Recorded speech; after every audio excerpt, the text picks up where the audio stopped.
Hi again then guys, and welcome back to another installment of Pumping Iron on Forza Horizon 3, the review series for the muscle cars on the game, both old and new. And this is definitely a much newer one. In fact, it's one of the newest muscle cars in the game, and funnily enough, kind of strangely enough even, you can start the game with this car. Now, I personally chose to do that. Some people may not have. Of course, it's down to personal preference, but the surprising thing about this car is that although you can start the game with it, it's actually one of the best muscle cars in the game, in terms of both straight line speed and all-round ability. So, as we always do, we'll break down the car into its 5 categories, and then we'll combine those scores together to give the car an overall score out of 100, and that allows you to compare it at least roughly to the other muscle cars.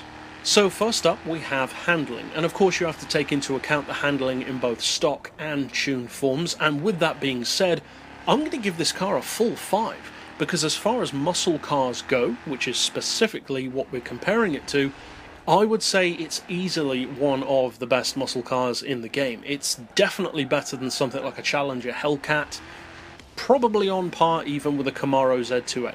It's that good.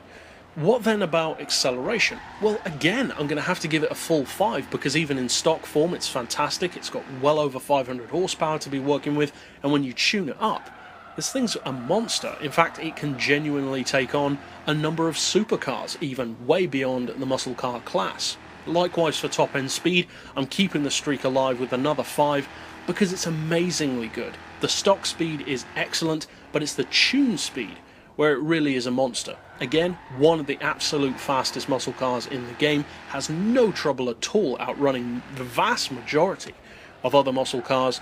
Of course, it's got to be a 5.